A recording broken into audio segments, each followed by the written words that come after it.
Hello विद्यार्थियों, good morning. आपकी अपनी ऑनलाइन क्लास में आप सबका स्वागत है। रोजाना की तरह आज भी अपन इंडियन ज्योग्राफी की क्लास पढ़ते हैं और इंडियन ज्योग्राफी के साथ साथ में अब अपन राजस्थान का भूगोल भी प्रारंभ करेंगे कुछ ही समय में। आपके सीईटी का जो पात्रता परीक्षा के एग्जाम फॉर्म आपने भर दिया होगा, नहीं भरा हो तो भर दिया। उसकी क्या लास्ट डेट सीमित रूप में है।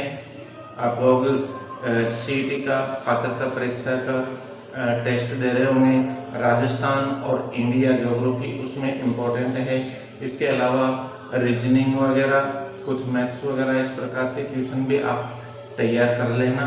अपन इस मंच से आपको हर चीज़ को उपलब्ध कराने की कोशिश कर रहे हैं और आपका एक तरह से अच्छी तैयारी करवा रहे हैं। अपने सामने कोटा विश्वविद्यालय कोटा की जो परीक्षाएं आने वाली है, अभी इसी महीने जुलाई में 22 जुलाई से आपका टाइम टेबल आ चुका है और अपने अपने सब्जेक्टों के आधार पर आप लोग उसमें देख लीजिए कौन सी सब्जेक्ट कितनी तारीख का है, कितना समय है, पूरी अच्छी तरह से समझते हुए तैयारी शुरू कर दीजिए। अपन भी तैयारी करवाते हैं और इस तैयारी के दो फायदे हैं। एक तो आपके कोटा विश्वविद्यालय कोटा के पेपरों को हल करोगे और इसी के साथ साथ में आप लोग कंपटीशन की जिसकी भी तैयारी कर रहे हो, इसमें ये चीज़ें इम्पोर्टेंट रूप में आ रही है। तो कॉमन चीज़ों को अपन पढ़ रहे हैं, इम्पोर्टेंट क्वेश्चनों को पढ़ रहे हैं। और मैंने पिछली क्लासों में आपके लिए BA semester second, fourth semester और 6 सेमेस्टर वालों के लिए इम्पोर्टेंट क्वेश्चन बना दिए हैं और आपको भेज दिया भी था। तो उनको नोट करके एक एक क्वेश्चन को हल करना शुरू कर दो और उसी अपन भी इनको हल कर रहे हैं। ठीक है, चलो ये बातें तो खैर होती रहेगी। बाकी आज का जो कार्यक्रम क्या है उसके अनुसार अपन आगे बढ़ते हैं और पढ़ाई स्टार्ट करते हैं। फिर बीच बीच में इस तरीके की कोई भी चीज़, कोई भी किसी भी प्रकार की समस्या हो, आप लोग पूछ लिया करो। ठीक है, तो अपन ने पिछली क्लास में मालवा के पठार के बारे में अध्ययन किया था, क्योंकि अपना मेन अध्ययन किसका है? मेन अध्ययन है अपन फिजिकल पार्ट ऑफ इंडिया के बारे में पढ़ रहे हैं कि भारत के भौतिक प्रदेश क्या है। धरातलीय और चट्टानी संरचना के आधार पर संपूर्ण भारत को मुख्य रूप से 6 भागों में पिछली क्लासों में अपन ने डिवाइड कर लिया है। ठीक है, एक एक करके अपन ने अध्ययन कर रहे हैं। सबसे पहले अपन ने हिमालय प्रदेश को विस्तार से पढ़ लिया, इसके बाद में उत्तर के विशाल मैदान को पढ़ लिया। अब दक्षिण के पठारी प्रदेश को पढ़ रहे हैं। दक्षिण के पठारी प्रदेश का भी अपन ने सामान्य जानकारी पढ़ ली है और इसका वर्गीकरण कर लिया है। ठीक है, तो धरातलीय संरचना के आधार पर अपन ने इस पठारी प्रदेश को अलग अलग भागों में बांट करके अध्ययन कर लिया है। कल पिछली क्लास में अपन ने मालवा के पठार के बारे में पढ़ा था कि राजस्थान के दक्षिण में मालवा का पठार है और मालवा का पठार के पूर्व में हाड़ौती का पठार है और पश्चिम में यानी कि पश्चिम से पूर्व की ओर मतलब इसका मालवा का पठारी भाग है। और इस मालवा के पठार के पश्चिम में कौन सा पठार है? ऊपरी माल का पठार है। ठीक है, और ऊपरी माल का पठार के पश्चिम में भी कौन सा पठार है? मेसा का पठार है। इस मेसा का पठार में ये जो चित्तौड़ का किला है वह इसी प्रकार से है। ठीक है, चलो आगे बढ़ते हैं। तो बुंदेलखंड का पठार है, तो बुंदेलखंड का मैंने लिख दिया है बुंदेलखंड का पठार ये पठार भी मध्य प्रदेश और उत्तर प्रदेश में इसका विस्तार है।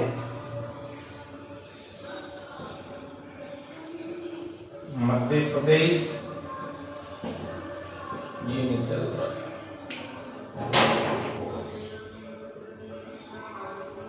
मध्य प्रदेश व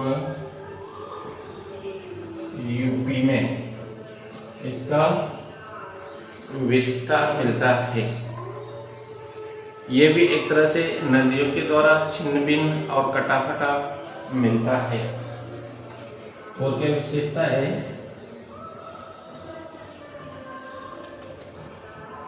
नदियों के द्वारा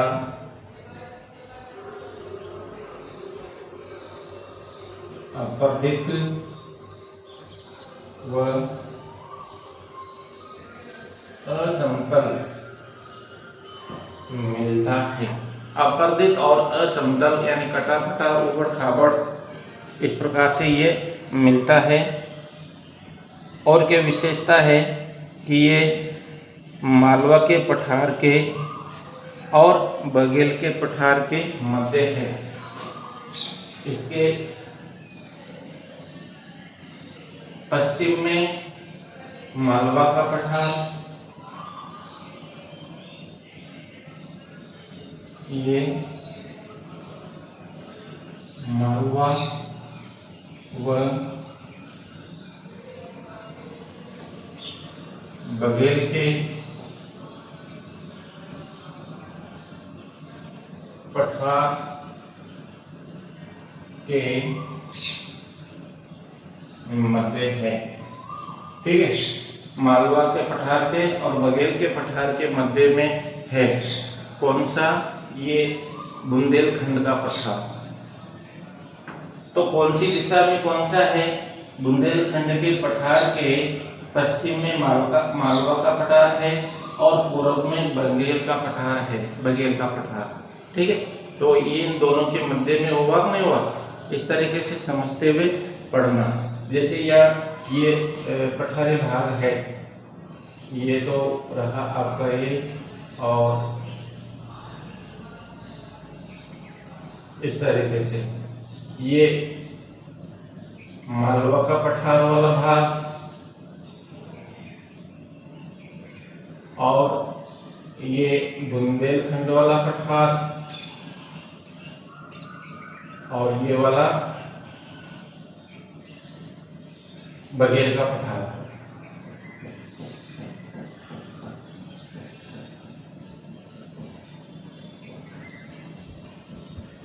ठीक है, ये बघेल का पठार,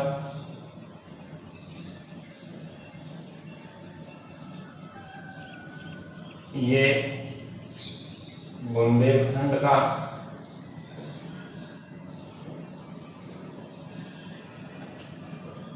और ये मालवा। ठीक, तो इस तरीके से मतलब मालवा और बघेलखंड के पठार के मध्य में बुंदेलखंड का पठार है। आगे क्या विशेषता है?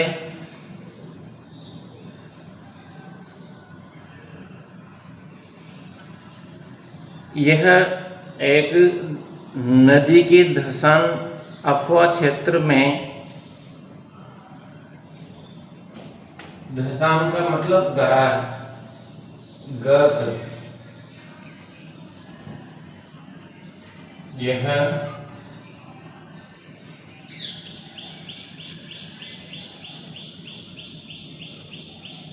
नर्मदा नदी गर्त में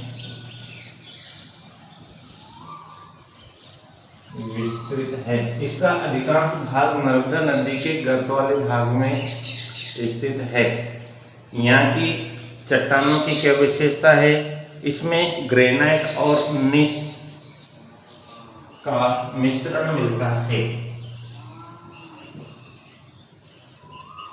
यहाँ की चट्टानों में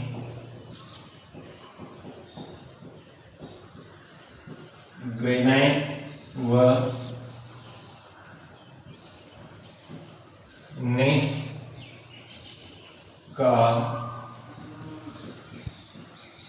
मिश्रण मिलता है। ठीक है, ग्रेनाइट और नीस का ये मिश्रण मिलता है, यानी कि प्राचीन, इसका मतलब प्राचीन चट्टानें हैं और प्राचीन चट्टानें होने के कारण ये एक तरह से परिवर्तनशील है, इसके स्वरूप में परिवर्तन हो जाता है। कोई भी चीज परिवर्तन कब करती है, जब ये पुरानी हो जाती है तो इसमें क्या नाम से इसके जो कण है वह अधिक संगठित होकर के उसके स्वरूप में परिवर्तन हो जाता है। तो चट्टानों के प्रकार अपने पिछली क्लास में पढ़ा होगा और आपको भी याद है कि क्या नाम से आग्नेय चट्टाने के बाद में ये परिवर्तन, ये क्या नाम से औषधि चट्टाने और औषधि चट्टानों के बाद में परिवर्तन चट्टाने, यानी कि स्वरूप में परिवर्तन करती हुई चट्टानों के रूप में। ठीक है, इसके बाद में अगला जो पठारी भाग है वह है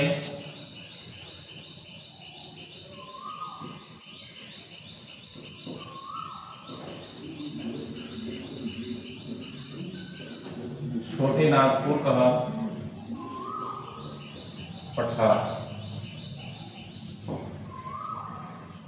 छोटे नागपुर का पठार इसी भारत के दक्षिणी प्रायद्वीपीय पठारी प्रदेश का ही हिस्सा है और भारत के कौन सी दिशा में पड़ता है, ये भारत के उत्तर पूर्व में पड़ता है।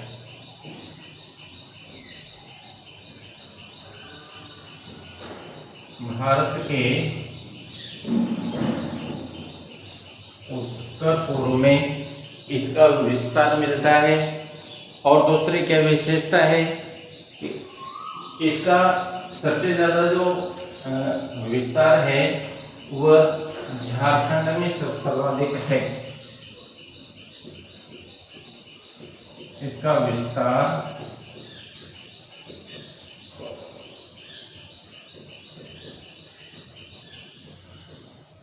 झारखंड राज्य में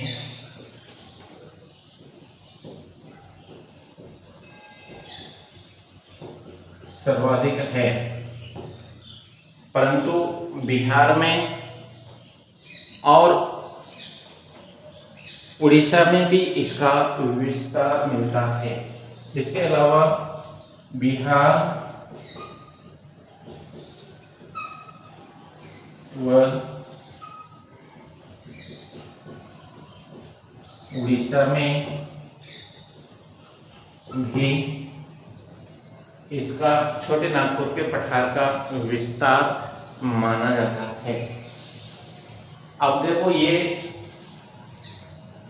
यहाँ पर सर्वाधिक कोयला और लोहा उत्पादन किया जाता है। सर्वाधिक कोयला और लोहा प्राप्त किया जाता है। इस पठार में हजारीबाग और राजमहल की पहाड़ियां विस्तृत है। इसमें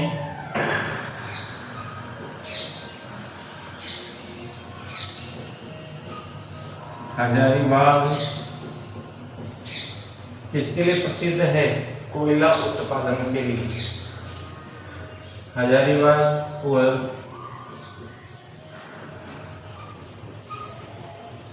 राजमहल की पहाड़ियां है। ठीक है, हजारीबाग और राजमहल की पहाड़ियां इस छोटे नागपुर के पठार में मिलती है। आगे इसका क्षेत्रफल 4.5 लाख किलोमीटर।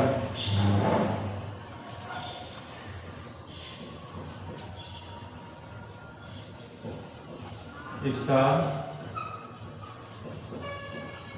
क्षेत्रफल 4.5 लाख वर्ग किलोमीटर है। ठीक है, तो साथ के साथ ही आप लोग नोट करते चलो, समझते हुए चलो और उसी के आधार पर अपन पढ़ते रहते हैं। ठीक है, तो ये वाला जो भाग है, ये बुंदेलखंड के ऊपर वाला भाग इस तरीके से यहाँ तक इसका विस्तार है और ये भारत का महत्वपूर्ण पठारी प्रदेश है। इसको छोटे नागपुर के पठार के रूप में जाना जाता है। ठीक, और भारत में कोयला उत्पादन करने के कारण इसको क्या कहा जाता है, ये जैसे जर्मनी में कोयला उत्पादन किया जाता है, तो कौन से बेसिन के रूप में होता है, चलो इसके लिए आगे पढ़ते हैं। भारत का दूसरा सबसे बड़ा पठार है और की औसत ऊंचाई कितनी है, 700 मीटर। इसकी औसत ऊंचाई कितनी है, 700 मीटर। 700 मीटर इसकी औसत ऊंचाई है। पारसनाथ की पहाड़ियाँ इसकी सबसे ऊंची चोटी है, पारसनाथ। पूछ लिया गए कभी कंपटीशनों में, इस प्रकार के क्वेश्चन बन करके आ जाते हैं कि छोटे नागपुर के पठार की सबसे ऊंची चोटी का नाम क्या है।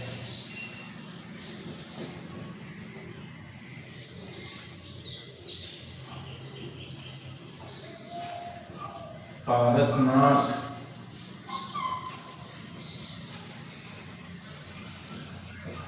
इसकी सबसे ऊंची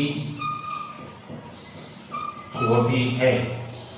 ठीक है, दिखाई नहीं दे रहा हो तो कोई बात नहीं, ये मार्कर थोड़ा ऐसा ही चल रहा है।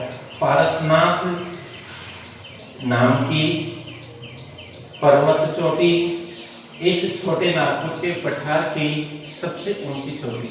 ठीक, तो इस प्रकार से अपन ने ये छोटे नागपुर के पठार के बारे में पढ़ा, बुंदेलखंड के पठार के बारे में पढ़ा और मालवा के पठार के बारे में कल भी पढ़ लिया था और आज भी मैंने इसके बारे में जानकारी दी। आप लोग नियमित रूप से इसी प्रकार से डायग्राम से समझते हुए पढ़ते रहें, अधिक से अधिक बच्चों तक पहुंचाते रहें।